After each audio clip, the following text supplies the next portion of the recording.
ನಮಸ್ಕಾರ, ನ್ಯೂಸ್ 12ಗೆ ಸ್ವಾಗತ. ನಾನು ನವಿತಾ ಅಜೇನ್. ಕಾಶಿಯ ಜ್ಞಾನವಾಪಿ ಪ್ರಕರಣಕ್ಕೆ ಸಂಬಂಧಪಟ್ಟ ಹಾಗೆ ಯಾವ ತೀರ್ಪು ಹೊರಬೀಳತ್ತೆ? ವಿಡಿಯೋ ಸರ್ವೆಗೆ ಸಿಗುತ್ತಾ ಸಮ್ಮತಿ? ಜ್ಞಾನವಾಪಿ ಮಸೀದಿ ಒಳಗೆ ನಡೆಯುತ್ತಾ ಸರ್ವೆ? ವಿಡಿಯೋ ಸರ್ವೆಗೆ ಕೋರ್ಟ್ ಅನುಮತಿಯನ್ನ ಕೊಡುತ್ತಾ? ಹೀಗೆ ಅನೇಕ ಪ್ರಶ್ನೆಗಳು ಇದೆ. ಇವತ್ತು ಕೋರ್ಟ್ ತೀರ್ಪನ್ನ ಪ್ರಕಟ ಮಾಡುತ್ತೆ. ಇನ್ನು ಕೇವಲ ಕೆಲವೇ ನಿಮಿಷಗಳು ಮಾತ್ರ ಬಾಕಿ ಇದೆ. ಈ ಹಿನ್ನೆಲೆಯಲ್ಲಿ ಕೋರ್ಟ್ ಕೊಡುವಂತಹ ತೀರ್ಮಾನ ಏನು, ಯಾವ ರೀತಿಯ ಆದೇಶವನ್ನ ಕೊಡುತ್ತೆ ಈ ಪ್ರಕರಣಕ್ಕೆ ಸಂಬಂಧಪಟ್ಟ ಹಾಗೆ ಅಂತ ಹೇಳಿ ಬಹಳ ಕುತೂಹಲ ಇದೆ. ಕೆಲವೇ ಕ್ಷಣದಲ್ಲಿ ಸ್ಥಳೀಯ ನ್ಯಾಯಾಲಯದ ತೀರ್ಪು ಹೊರಬೀಳಲಿದೆ. ಇದಕ್ಕಾಗಿ ಕ್ಷಣಗಣನೆ ಆರಂಭ ಆಗಿದೆ. ಕೇವಲ 1 ನಿಮಿಷ ಮಾತ್ರ ಬಾಕಿ ಇದೆ. ವಾರಣಾಸಿ ಕೋರ್ಟ್ ತೀರ್ಪನ್ನ ಪ್ರಕಟ ಮಾಡುತ್ತೆ. ಕೋರ್ಟ್ನಿಂದ ತೀರ್ಪಿಗೆ ಕ್ಷಣಗಣನೆ ಆರಂಭ ಆಗಿದೆ. ಕಾಶಿ ವಿಶ್ವನಾಥ ದೇಗುಲದ ಪಕ್ಕದಲ್ಲಿದೆ ಮಸೀದಿ. ಆ ಒಂದು ಹಿನ್ನೆಲೆಯಲ್ಲಿ ಮಸೀದಿಯ ಒಳಗಡೆ ಸರ್ವೆಗೆ ಅನುಮತಿಯನ್ನ ಕೋರ್ಟ್ ಕೊಡುತ್ತಾ? ಯಾಕಂದ್ರೆ ಮಸೀದಿಯ ಒಳಗಡೆ ಯಾವುದೇ ರೀತಿಯಲ್ಲೂ ವಿಡಿಯೋಕ್ಕೆ ಅನುಮತಿ ಕೊಡಬಾರದು ಅಂತಾನೆ ಈಗಾಗಲೇ ಈ ಒಂದು ಕೋರ್ಟ್ಗೆ ಪ್ರವೇಶವನ್ನು ಮಾಡಿರುವಂಥದ್ದು. ಅಂದ್ರೆ ಕೋರ್ಟ್ಗೆ ಈಗಾಗಲೇ ಈ ರೀತಿಯಲ್ಲಿ ಸಾಕಷ್ಟು ವಿಚಾರಗಳನ್ನ ನಾವು ಗಮನಿಸಬಹುದು. ಇದರಲ್ಲಿ ಜ್ಞಾನವಾಪಿ ಮಸೀದಿಯ ವಿಡಿಯೋಗೆ ಅನುಮತಿ ನೀಡಬಾರದು ಅಂತ ಹೇಳಿ ಈಗ ಕೋರ್ಟ್ಗೆ ಹೋಗಿರೋದು. ಹಾಗಾದ್ರೆ ಕೋರ್ಟ್ ಈಗ ತೀರ್ಪನ್ನ ಏನ್ ಕೊಡುತ್ತೆ? ಸರ್ವೆ ಕಮಿಷನರ್ ಬದಲಾವಣೆಗೆ ಅನುಮತಿಯನ್ನ ಕೊಡುತ್ತಾ ಅನ್ನೋದು ಕಾದು ನೋಡಬೇಕು.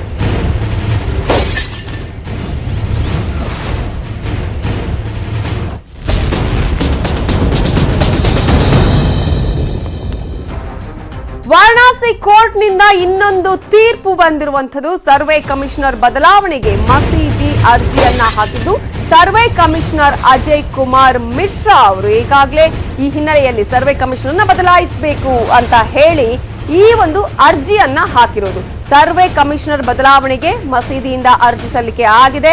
ಸರ್ವೆ ಕಮಿಷನರ್ ಅಜಯ್ ಕುಮಾರ್ ಮಿಶ್ರಾ ಅವರನ್ನ ಬದಲಾವಣೆ ಮಾಡಬೇಕು. ಸರ್ವೆ ಕಮಿಷನರ್ ತೆರವಿಗೆ ಮಸೀದಿ ಈಗಾಗಲೇ ಮನವಿಯನ್ನ ಮಾಡಿಕೊಂಡಿರೋದು ಅಂಜುಮನ್ ಇಂತೆಜಾಮಿಯಾ ಮಸೀದಿಯವರು.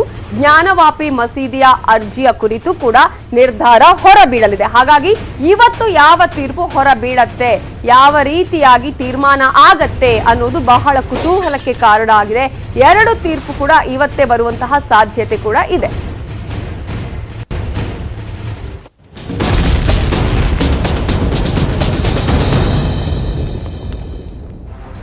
ಏನೋ ಇವತ್ತು ಸ್ವಲ್ಪ ಹೊತ್ತಿನಲ್ಲೇ ಇದರ ಬಗ್ಗೆ ತೀರ್ಪು ಹೊರಬೀಳತ್ತೆ.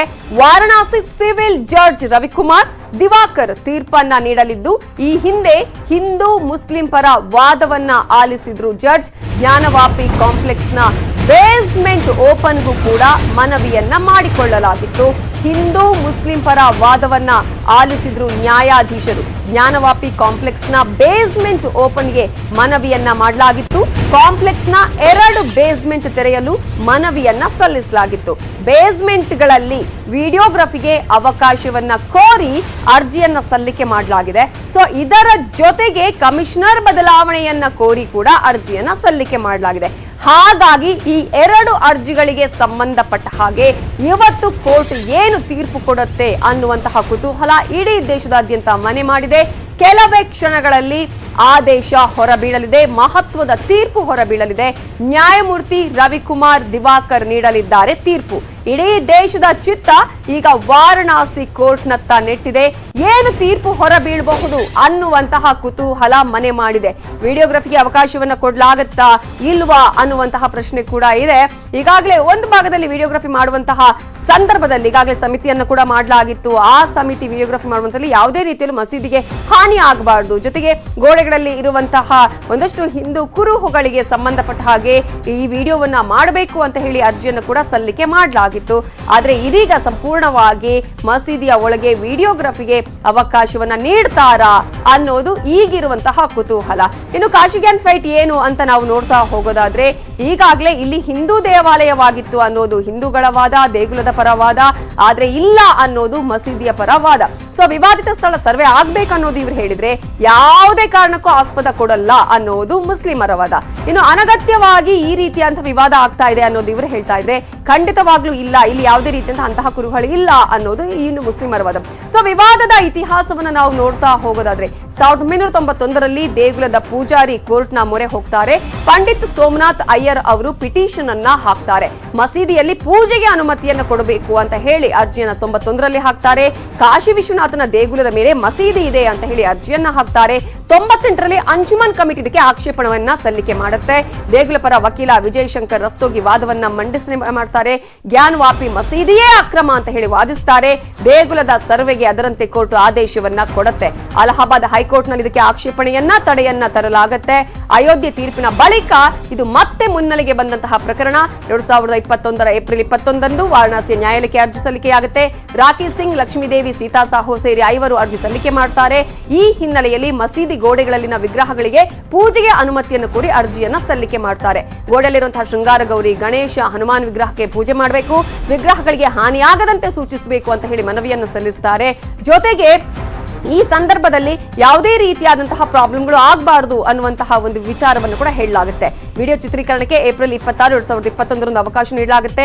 ಭಾರತೀಯ ಪುರಾತತ್ವ ಇಲಾಖೆಯಿಂದ ವಿಡಿಯೋ ಚಿತ್ರೀಕರಣ ಆಗುತ್ತೆ. ವಾರಣಾಸಿ ಕೋರ್ಟ್ನಲ್ಲಿ ಮಹಿಳೆಯರು ಕೂಡ ಅರ್ಜಿಯನ್ನ ಸಲ್ಲಿಕೆ ಮಾಡುವಂತಹ ಸಂದರ್ಭದಲ್ಲಿ ವಿಚಾರಣೆಯಾಗುತ್ತೆ. ಏಪ್ರಿಲ್ 26, 2022ರಂದು ಆದೇಶವನ್ನ ನೀಡಲಾಗುತ್ತೆ. ಪುರಾತತ್ವ ಇಲಾಖೆ ವಿಡಿಯೋ ಚಿತ್ರೀಕರಣವನ್ನ ಮಾಡುತ್ತೆ. 2 ಮುಸ್ಲಿಮರು ಸೇರಿದಂತೆ ಈ ಒಂದು ಸಮಿತಿಯನ್ನ ಕೂಡ ಮಾಡಲಾಗಿದೆ. ಇಡೀ ದೇಶದ ಚಿತ್ತ ಈಗ ವಾರಣಾಸಿ ಕೋರ್ಟ್ನತ್ತ ನೆಟ್ಟಿದೆ. ಹಾಗಾದ್ರೆ ಯಾವ ರೀತಿಯ ಕುತೂಹಲ ಇದೆ, ಯಾವ ರೀತಿಯಂತಹ ಆದೇಶ ಬರಬಹುದು, ಎಷ್ಟು ಇಂಪಾರ್ಟೆಂಟ್ ಇವತ್ತಿನ ಆದೇಶ, ಇವೆಲ್ಲದರ ಬಗ್ಗೆ ಡೀಟೇಲ್ಸ್ ಕೊಡೋದಕ್ಕೆ ನಮ್ಮ ರಿಪೋರ್ಟರ್ ಧರ್ಣೀಶ್ ಈಗ ನೇರ ಸಂಪರ್ಕದಲ್ಲಿದ್ದಾರೆ. ಧರ್ಣೀಶ್, ಅಯೋಧ್ಯೆಯ ವಿಚಾರಕ್ಕೆ ಸಂಬಂಧಪಟ್ಟಷ್ಟೇ ಮಹತ್ವವನ್ನು ಪಡ್ಕೊಂಡಿದೆ ಇವತ್ತಿನ ಈ ಒಂದು ಕೋರ್ಟ್ನ ತೀರ್ಪು ಅಂತ ಹೇಳಿ. ಎಷ್ಟು ಇಂಪಾರ್ಟೆಂಟ್ ಇವತ್ತಿನ ಕೋರ್ಟು, ಎಷ್ಟು ಮಹತ್ವವನ್ನು ಪಡ್ಕೊಂಡಿದೆ, ಎಷ್ಟು ಕುತೂಹಲವನ್ನು ಕೆರಳಿಸಿದೆ?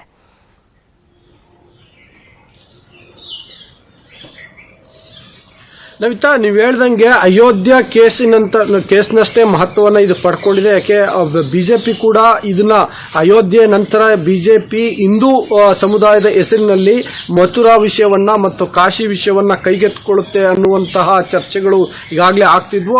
ಮತ್ತು 1991ರಿಂದಲೇ ಈ ಜ್ಞಾನವಾಪಿ ಮಸೀದಿ ಪ್ರಕರಣವು ಕೂಡ ಕೋರ್ಟ್ ಅಂಗಳದಲ್ಲಿ ಇದೆ. ಈಗ ಹೊಸದಾಗಿ ಏನಾಗಿದೆ ಅನ್ನುವಂಥದ್ದನ್ನು ನಾವು ಗಮನಿಸ್ತಾ ಹೋದ್ರೆ ಅಫ್ಕೋರ್ಸ್ ಇನ್ನು ಸ್ವಲ್ಪ ಹೊತ್ತಿಗೆ ಕೋರ್ಟ್ನಲ್ಲಿ ಕೋರ್ಟ್ನಲ್ಲಿ ತೀರ್ಪು ಹೊರಬೀಳುತ್ತೆ. ಸೊ ಯಾವ ಪ್ರಕರಣಕ್ಕೆ ಸಂಬಂಧಪಟ್ಟಂತೆ ತೀರ್ಪು ಹೊರಬೀಳುತ್ತೆ, ಇವತ್ತು ಯಾವ ಕಾರಣಕ್ಕೋಸ್ಕರ ಬಹಳ ಮಹತ್ವವಾದ ದಿನ ಅನ್ನುವಂಥದ್ದನ್ನು ನಾವು ಗಮನಿಸ್ತಾ ಹೋದ್ರೆ, ಇತ್ತೀಚೆಗೆ ಅಲ್ಲಿ ಒಂದು ಮೂಲ ಅರ್ಜಿ ಏನು ಅಂತಂದ್ರೆ, ಇಡೀ ಜ್ಞಾನವಾಪಿ ಮಸೀದಿ ಹಿಂದೂ ದೇವಾಲಯವನ್ನ ಒಡೆದು ಕಟ್ಟಿರುವಂತದ್ದು, ಹಾಗಾಗಿ ಆ ಇಡೀ ಮಸೀದಿಯ ನಿರ್ಮಾಣವೇ ಅಕ್ರಮ ಅನ್ನುವಂತ ಒಂದು ಅರ್ಜಿಯನ್ನ ಸಲ್ಲಿಸಿದರೆ, ಅದು ಕಾಶಿ ವಿಶ್ವನಾಥೇಶ್ವರ ದೇವಸ್ಥಾನದ ವತಿಯಿಂದ ಅರ್ಚಕರು ಸಲ್ಲಿಸಿರುವಂತಹ ಅರ್ಜಿ. ಅದಾದ್ಮೇಲೆ ಬೇರೆ ಬೇರೆ ಅರ್ಜಿಗಳು ಕೂಡ ಸಲ್ಲಿಕೆಯಾಗಿವೆ. ಇತ್ತೀಚೆಗೆ ಲೇಟೆಸ್ಟ್ ಏನು ಅಂತಂದ್ರೆ, ಜ್ಞಾನವಾಪಿ ಮಸೀದಿಯ ಪಶ್ಚಿಮ ಗೋಡೆಯಲ್ಲಿ ಕೆಲವು ಹಿಂದೂ ವಿಗ್ರಹಗಳಿದ್ದಾವೆ, ಹಿಂದೂ ದೇವರುಗಳ ಚಿತ್ರಣಗಳನ್ನು ನಾವು ಕಾಣಬಹುದಾಗಿದೆ. ಹಾಗಾಗಿ ಅಲ್ಲಿ ಅವುಗಳಿಗೆ ಪೂಜೆ ಮಾಡಲಿಕ್ಕೆ ನೀವು ಅವಕಾಶವನ್ನ ಮಾಡಿಕೊಡಿ ಅನ್ನುವಂತ ಮನವಿಯನ್ನ ಮಾಡಿದ್ದಾರೆ. ಕಾಶಿಯ 5 ಮಹಿಳೆಯರು ಇಂಥದೊಂದು ಮನವಿಯನ್ನ ಕಾಶಿ ಕೋರ್ಟ್ ಮುಂದೆ ಮಾಡಿಕೊಂಡಿದ್ದಾರೆ. ಆಗ ಈ ಅರ್ಜಿಯ ವಿಚಾರಣೆಯನ್ನ ಕೈಗೆತ್ತಿಕೊಂಡಂತಹ ಕಾಶಿ ಕೋರ್ಟ್ ಅಲ್ಲಿ ಏನ್ ಮಾಡಿದೆ ಅಂತಂದ್ರೆ, ಮೊದಲಿಗೆ ಇಡೀ ಎಂಟೈರ್ ಜ್ಞಾನವ್ಯಾಪಿ ಮಸೀದಿಯ ವಿಡಿಯೋ ಚಿತ್ರೀಕರಣವನ್ನ ಮಾಡೋಣ ಅನ್ನುವ ನಿಟ್ಟಿನಲ್ಲಿ ಆದೇಶವನ್ನ ಮಾಡಿತು. ಆ ವಿಡಿಯೋ ಸಾಕ್ಷ್ಯಗಳನ್ನ ಸಂಗ್ರಹಿಸಿ ಮುಂದೆ ಬೇರೆ ರೀತಿಯ ವಿಚಾರಣೆಯನ್ನು ಮಾಡಬೇಕಾಗತ್ತೆ ಎನ್ನುವ ಕಾರಣಕ್ಕೋಸ್ಕರ ಮೊದಲಿಗೆ ವಿಡಿಯೋ ಸ್ಪಷ್ಟ ಚಿತ್ರೀಕರಣಕ್ಕೆ ಒಂದು ಕಮಿಷನ್ ಅನ್ನ ರಚಿಸಿತು. ಅಜಯ್ ಮಿಶ್ರಾ ಎನ್ನುವವರ ನೇತೃತ್ವದಲ್ಲಿ ಕಮಿಷನ್ ಅನ್ನ ರಚನೆ ಮಾಡಿದೆ. ಸೊ ಈಗ ಮಸೀದಿಯ ಆಡಳಿತ ಮಂಡಳಿಯವರು ಆ ಕಮಿಷನ್ ಬಗ್ಗೆ ಆಕ್ಷೇಪವನ್ನು ವ್ಯಕ್ತಪಡಿಸಿದ್ದಾರೆ. ಕಮಿಷನ್ ಮುಖ್ಯಸ್ಥರಾಗಿರುವಂತಹ ಅಜಯ್ ಮಿಶ್ರಾ ಅವರ ಬಗ್ಗೆ ಆಕ್ಷೇಪವನ್ನು ವ್ಯಕ್ತಪಡಿಸಿದರೆ, ಇದೇ ಕಾಶಿಯ ಜ್ಞಾನವ್ಯಾಪಿ ಮಸೀದಿಯ ಪ್ರಕರಣಕ್ಕೆ ಸಂಬಂಧಪಟ್ಟಂತೆ ಅವರು ಹಿಂದೂ ಸಂಘಟನೆಗಳ ಪರ ಕೆಲಸ ಮಾಡಿದ್ದಾರೆ ಹಿಂದೆ. ಆ ಕಾರಣಕ್ಕೋಸ್ಕರ ಇಲ್ಲಿ ಅವರನ್ನು ಬಿಟ್ಟು ಬೇರೆ ಫೇರ್ ಆಗಿ ವಿಚಾರಣೆ ನಡೆಸುವಂತಹ, ವಿಡಿಯೋ ಮಾಡುವಂತಹ, ಸಾಕ್ಷ್ಯಗಳನ್ನು ಸಂಗ್ರಹಿಸುವಂತಹ ಮತ್ತೊಬ್ಬ ವ್ಯಕ್ತಿಗೆ ನೀವು ಈ ಜವಾಬ್ದಾರಿಯನ್ನು ವಹಿಸಿ ಅನ್ನುವಂತ ಆಕ್ಷೇಪ, ಅಸಮಾಧಾನ ಅವರದು. ಸೊ ಅವರು ಕೂಡ ಒಂದು ಅರ್ಜಿಯನ್ನ ಸಲ್ಲಿಸಿದ್ದಾರೆ ವಾರಣಾಸಿಯ ಸ್ಥಳೀಯ ನ್ಯಾಯಾಲಯದಲ್ಲಿ. ಸೊ ಈಗ ಎರಡು ವಿಚಾರಣೆಯನ್ನ ವಾದಗಳನ್ನ ಈಗಾಗಲೇ ವಾರಣಾಸಿಯ ಕೋರ್ಟ್ ಆಲಿಸಿದೆ. ಅಂದ್ರೆ ಮಸೀದಿ ಪರವಾಗಿ ಬಂದಿರುವಂತಹ ಅರ್ಜಿಯ ವಿಚಾರಣೆ ಮತ್ತು 5 ಮಹಿಳೆಯರು ಸಲ್ಲಿಸಿರುವಂತಹ ಅರ್ಜಿಯ ವಿಚಾರಣೆ. ಇಲ್ಲಿ ಮೂಲ ಅರ್ಜಿಯ ವಿಚಾರಣೆಯನ್ನ ನಡೆಸಿಲ್ಲ. ಇದು ಬಹಳ ಮಹತ್ವದ ಸಂಗತಿ. ಹಾಗಾಗಿ ಇವತ್ತೇ ಮಸೀದಿ ದೇವಸ್ಥಾನಕ್ಕೆ ಸೇರಿದ್ದ ಅಥವಾ ಸೇರಿಲ್ಲದೇ ಇರೋದ ಅನ್ನುವಂತಹ ತೀರ್ಪು ಹೊರಬೀಳಲ್ಲ. ಈಗ ಹೇಳಿದ್ರು ಕೂಡ ಅಲ್ಲಿ ವಿಡಿಯೋ ಸಂಗ್ರಹ ಮಾಡಲಿಕ್ಕೆ, ವಿಡಿಯೋ ಚಿತ್ರೀಕರಣ ಮಾಡಲಿಕ್ಕೆ ಅವಕಾಶವನ್ನ ಮಾಡಿಕೊಡ್ಬೇಕಾ ಮತ್ತು ಅಜಯ್ ಮಿಶ್ರಾ ನೇತೃತ್ವದಲ್ಲೇನೆ ಮಾಡಿಕೊಡ್ಬೇಕಾ, ಬೇರೆ ಯಾರಿಗಾದ್ರೂ ಅವಕಾಶವನ್ನ ಕೊಡಬೇಕಾ, ಬೇರೆಯವರನ್ನ ನೇಮಿಸಬೇಕಾ ಅನ್ನುವ ನಿಟ್ಟಿನಲ್ಲಿ ಚರ್ಚೆಗೆ ಬರುತ್ತೆ. ಮತ್ತೆ 5 ಮಹಿಳೆಯರು ಕೇಳ್ಕೊಂಡಿರುವ ರೀತಿಯಲ್ಲಿ ಅಲ್ಲಿ ಪೂಜೆಗೆ ಅವಕಾಶವನ್ನ ಮಾಡಿಕೊಡ್ಬೇಕಾ ಅಥವಾ ಅದಕ್ಕೆ ತಾತ್ಕಾಲಿಕವಾದಂತಹ ತಡೆಯನ್ನ ನೀಡಬೇಕಾ. ತಾತ್ಕಾಲಿಕವಾಗಿ ತಡೆ ನೀಡುವ ಸಂದರ್ಭದಲ್ಲಿ ಇನ್ನೊಂದೆರಡು ಅರ್ಜಿಗಳು ಸಲ್ಲಿಕೆಯಾಗಿವೆ. ಒಂದೇನು ಅಂತಂದ್ರೆ ಕಾಶಿ ವಿಶ್ವೇಶ್ವರನಾಥ ದೇವಸ್ಥಾನದ ಅರ್ಚಕರ ವತಿಯಿಂದ ಮಸೀದಿಯಲ್ಲಿರುವಂತಹ ವಿಗ್ರಹಗಳಿಗೆ ಪೂಜೆಗೆ ಅನುವು ಮಾಡಿಕೊಡಿ ಎನ್ನುವಂತಹ ಒಂದು ಅರ್ಜಿ ಸಲ್ಲಿಕೆ ಆಗಿದೆ. ಆ ರೀತಿಯಲ್ಲಿ ಅವರೇ ಅರ್ಜಿಗೆ ಮನ್ನಣೆ ಸಿಗುತ್ತಾ ಇಲ್ವಾ ಅನ್ನುವಂಥದ್ದು ಕೂಡ ಇವತ್ತಿನ ತೀರ್ಪಿನಲ್ಲಿ ಗೊತ್ತಾಗುತ್ತೆ. ಸೊ ಹೀಗೆ ಅಲ್ಲಿ ಪೂಜೆಗೆ ಅವಕಾಶವನ್ನ ಕೊಡಲಾಗತ್ತಾ ಇಲ್ವಾ, ತಾತ್ಕಾಲಿಕ ತಡೆ ನೀಡಲಾಗತ್ತಾ ಇಲ್ವಾ, ವಿಡಿಯೋ ಚಿತ್ರೀಕರಣಕ್ಕೆ ಅಜಯ್ ಮಿಶ್ರಾ ಆಯೋಗದ ನೇತೃತ್ವದಲ್ಲೇ ವಿಡಿಯೋ ಚಿತ್ರೀಕರಣ ಆಗುತ್ತಾ ಇಲ್ವಾ ಅನ್ನುವಂಥ ಸಂಗತಿಗಳು ಇವತ್ತು ಗೊತ್ತಾಗ್ತವೆ. ತೀರ್ಪು ಇನ್ನೇನು ಕೆಲವೇ ಹೊತ್ತಿಗೆ ಹೊರಬೀಳಲಿದೆ. ಸಹಜವಾಗಿ ಇದು ಬಹಳ ದೊಡ್ಡ ಮಟ್ಟದ ಕುತೂಹಲವನ್ನು ಮೂಡಿಸಿದೆ.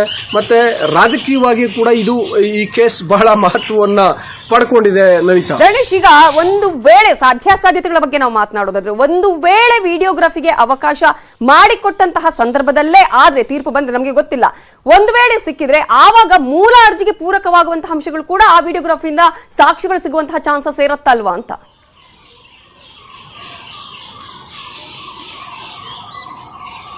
ನವಿತಾ, ನಂಬರ್ 1, ಕೋರ್ಟ್ ತೀರ್ಪು ಹೀಗೆ ಬರುತ್ತೆ ಅನ್ನುವಂಥದ್ದನ್ನು ನಾವು ಊಹೆ ಮಾಡಲಿಕ್ಕೆ, ವ್ಯಾಖ್ಯಾನ ಮಾಡಲಿಕ್ಕೆ ಸಾಧ್ಯ ಇಲ್ಲ. ಮತ್ತು ಇನ್ನೊಂದು, ಈಗಾಗಲೇ ವಿಡಿಯೋ ಚಿತ್ರೀಕರಣಕ್ಕೆ ಕೋರ್ಟ್ ಅವಕಾಶವನ್ನು ಮಾಡಿಕೊಟ್ಟಿದೆ ವಾರಣಾಸಿಯ ನ್ಯಾಯಾಲಯ. ಈಗಿರುವಂಥದ್ದೇನು ಅಂತಂದರೆ, ಅಜಯ್ ಮಿಶ್ರಾ ನೇತೃತ್ವದ ಆಯೋಗದ ವತಿಯಿಂದ ವಿಡಿಯೋ ಚಿತ್ರೀಕರಣವನ್ನು ಮಾಡಬೇಕಾ ಅಥವಾ ಆಯೋಗವನ್ನು ಬದಲಾಯಿಸಿ ಬೇರೆಯವರಿಂದ ವಿಡಿಯೋ ಚಿತ್ರೀಕರಣವನ್ನು ಮಾಡಿಸ್ಬೇಕಾ ಅಂತ. ಅಜಯ್ ಮಿಶ್ರಾ ಹಿಂದೆ ಹಿಂದೂಪರ ಸಂಘಟನೆಗಳ ಪರವಾಗಿ ಕೆಲಸ ಮಾಡಿದ್ರು. ಹಾಗಾಗಿ ಅವರಿಂದ ಫೇರ್ ಆದಂತಹ ಸಾಕ್ಷ್ಯಗಳು ಸಂಗ್ರಹಿಸಲಿಕ್ಕೆ ಸಾಧ್ಯ ಆಗಲ್ಲ. ಅವರು ಪೂರ್ವಾಗ್ರಹ ಪೀಡಿತರಾಗಿ ಸಾಕ್ಷ್ಯ ಸಂಗ್ರಹಿಸಬಹುದು. ಅದರಿಂದ ನೀವು ಫೇರ್ ಆಗಿ ವಿಡಿಯೋ ಚಿತ್ರೀಕರಣ ಮಾಡುವಂಥವರನ್ನ, ವಿಡಿಯೋ ಸಾಕ್ಷ್ಯಗಳನ್ನ ಸಂಗ್ರಹಿಸುವಂಥವರಿಗೆ ಅವಕಾಶವನ್ನ ಮಾಡಿಕೊಡಿ, ಹೊಸ ಆಯೋಗವನ್ನು ರಚಿಸಿ ಅವರ ನೇತೃತ್ವದಲ್ಲಿ ವಿಡಿಯೋ ಚಿತ್ರೀಕರಣ ಆಗಲಿ ಅನ್ನುವಂಥ ಮನವಿ ಅಥವಾ ಆಕ್ಷೇಪ ಕೇಳಿಬಂದಿದೆ. ಹಾಗಾಗಿ ಇವತ್ತು ಯಾರ ನೇತೃತ್ವದಲ್ಲಿ, ಯಾವ ಆಯೋಗದ ನೇತೃತ್ವದಲ್ಲಿ ಈ ಒಂದು ವಿಡಿಯೋ ಚಿತ್ರೀಕರಣ ಆಗುತ್ತೆ, ಈಗಿರುವಂತಹ ಅಜಯ್ ಮಿಶ್ರಾ ಕಮಿಷನ್ ವಿಡಿಯೋ ಚಿತ್ರೀಕರಣವನ್ನು ಮಾಡುತ್ತಾ ಅಥವಾ ಬೇರೊಂದು ಕಮಿಷನ್ ರಚನೆ ಮಾಡಿ ಬೇರೊಬ್ಬರನ್ನು ನೇಮಿಸಿ ಅವರಿಂದ ವಿಡಿಯೋ ಚಿತ್ರೀಕರಣ ಮಾಡಲಿಕ್ಕೆ ಅವಕಾಶವನ್ನು ಮಾಡಿಕೊಡುತ್ತಾ ಕೋರ್ಟ್ ಅನ್ನುವಂಥದ್ದೀಗ ಉಳಿದಿರುವಂತಹ ಪ್ರಶ್ನೆ. ಹೇಳಿಲ್ವಾ, ಇಲ್ಲಿ ನೋಡಿ, ಅದೊಂದೇ ಒಂದು ವಿಷಯ, ಅಜಯ್ ಮಿಶ್ರಾ ನೇತೃತ್ವದಲ್ಲಿ ವಿಡಿಯೋ ಚಿತ್ರೀಕರಣ ಆಗಬೇಕಾ, ಅವರ ಕಮಿಷನ್ ಬಿಟ್ಟು ಬೇರೊಬ್ಬರಿಗೆ ಅವಕಾಶವನ್ನು ಮಾಡಿಕೊಡ್ಬೇಕಾ ಅಂತ. ಬಟ್ ಇದು ರಾಜಕೀಯವಾಗಿ ಬಹಳ ಮಹತ್ವ ಪಡ್ಕೊಂಡಿರೋದ್ರಿಂದ ಮತ್ತು ಧಾರ್ಮಿಕ ಸೂಕ್ಷ್ಮವಾದಂತಹ ಪ್ರಕರಣ ಆಗಿರೋದ್ರಿಂದ ಬಹಳ ದೊಡ್ಡ ಮಟ್ಟದಲ್ಲಿ ಚರ್ಚೆ ಆಗ್ತಿದೆ, ಬಹಳ ದೊಡ್ಡ ಕುತೂಹಲ ನಿರ್ಮಾಣ ಆಗ್ತಿದೆ. ಇನ್ಫ್ಯಾಕ್ಟ್ ನಾವು ವಾರಣಾಸಿಯ ಕೋರ್ಟ್ ಮುಂದಿನ ಈಗಿನ ದೃಶ್ಯಗಳನ್ನು ನಾವು ಗಮನಿಸ್ತಾ ಇದ್ರೆ ಗೊತ್ತಾಗುತ್ತೆ, ಅಲ್ಲಿ ಎಷ್ಟು ದೊಡ್ಡ ಮಟ್ಟದ ಬಿಗಿ ಬಂದೋಬಸ್ತನ್ನ ಮಾಡಲಾಗಿದೆ, ಜನ ಸೇರ್ತಾರೆ, ಘರ್ಷಣೆ ಆಗಬಹುದು ಅನ್ನುವಂತಹ ಎಲ್ಲ ಸಾಧ್ಯತೆಗಳು ಇದಾವೆ. ಮತ್ತು ಆ ಕಾರಣಕ್ಕೋಸ್ಕರ ಮುನ್ನೆಚ್ಚರಿಕಾ ಕ್ರಮಗಳನ್ನು ಕೈಗೊಳ್ಳಲಾಗಿದೆ. ಸೊ ಈಗ ನಾನು ಹೇಳಿದಲ್ಲ, ಪೊಲಿಟಿಕಲಿ ಮತ್ತು ಈ ಧಾರ್ಮಿಕ ಸೂಕ್ಷ್ಮವಾಗಿರುವಂತಹ ಪ್ರಕರಣ ಆಗಿರೋದ್ರಿಂದ ಇದು ಮಹತ್ವವನ್ನು ಪಡ್ಕೊಂಡಿದೆ. ಬಟ್ ಟೆಕ್ನಿಕಲ್ ಇಶ್ಯೂಸ್ ಅನ್ನು ನಾವು ನೋಡೋದಾದ್ರೆ, ಅಜಯ್ ಮಿಶ್ರಾ ನೇತೃತ್ವದ ಆಯೋಗದಿಂದ ವಿಡಿಯೋ ಚಿತ್ರೀಕರಣವನ್ನ ಮಾಡಿಸಬೇಕಾ ಅಥವಾ ಬೇರೊಂದು ಆಯೋಗವನ್ನು ರಚಿಸಿ ಅವರಿಂದ ವಿಡಿಯೋ ಚಿತ್ರೀಕರಣವನ್ನ ಮಾಡಿಸಿ ವಿಡಿಯೋ ಸಾಕ್ಷ್ಯಗಳನ್ನ ಸಂಗ್ರಹಿಸಬೇಕಾ ಅನ್ನುವಂತಹ ಪ್ರಶ್ನೆ. ಅಫ್ಕೋರ್ಸ್ ಇನ್ನೊಂದು, ನಾನು ಆಗ್ಲೇ ಹೇಳ್ದಂಗೆ ಅಲ್ಲಿರುವಂತಹ ದೇವರಿಗಳಿಗೆ ಪೂಜೆಗೆ ಅವಕಾಶವನ್ನ ಮಾಡಿಕೊಡ್ಬೇಕಾ ಅನ್ನುವಂಥದ್ದು ಒಂದು ಪ್ರತ್ಯೇಕವಾದಂತಹ ಅರ್ಜಿಯ ಇದೆ. ಅದಕ್ಕೂ ಸಂಬಂಧಪಟ್ಟಂತೆ ಕೂಡ ಇವತ್ತು ಆದೇಶ ಹೊರಬೀಳುತ್ತೆ. ನವಿತಾ, ಓಕೆ ಧರಣೀಶ್, ಈಗಾಗಲೇ ಹೇಳಿದಾಗೆ ಒಂದು ರೀತಿಯಲ್ಲಿ ಈ ಒಂದು ಕಮಿಷನ್, ಈಗಾಗಲೇ ಸರ್ವೆ ಕಮಿಷನ್ ಬದಲಾವಣೆಗೆ ಆಕ್ಷೇಪ ಇರೋದ್ರಿಂದ ಬದಲಾವಣೆಯನ್ನ ಮಾಡಿದ್ರೆ, ಅಂದ್ರೆ ಈಗ ಈ ರೀತಿಯಾದಂತಹ ಒಂದಷ್ಟು ಆರೋಪಗಳು ಮಾಡಿರೋದ್ರಿಂದ ಈ ಒಂದು ಅರ್ಜಿಯನ್ನ ಹಾಕಲಾಗಿದೆ. ಬದಲಾವಣೆ ಮಾಡಿದ್ರೆ ಯಾವ ರೀತಿಯಂತಹ ರಾಜಕೀಯ ಆಗಿರ್ಬೋದು, ಸೂಕ್ಷ್ಮ ವಿಚಾರಗಳಿಗೆ ಚೇಂಜಸ್ ಆಗುವಂತಹ ಚಾನ್ಸಸ್ ಇದೆ ಅಂತ ಅನ್ಸುತ್ತೆ.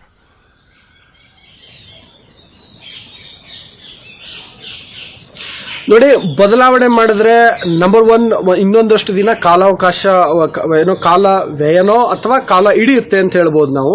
ಯಾಕೆಂದ್ರೆ ನಾವು ನೋಡಿದ್ವಿ ಈಗಾಗಲೇ 1991ರಲ್ಲಿ ಅರ್ಜಿ ಸಲ್ಲಿಸಲಾಗಿತ್ತು. ಇಲ್ಲಿವರೆಗೂ ಕೂಡ ಆ ಮೂಲ ಅರ್ಜಿಯ ವಿಚಾರಣೆ ಆರಂಭನೇ ಆಗಿಲ್ಲ.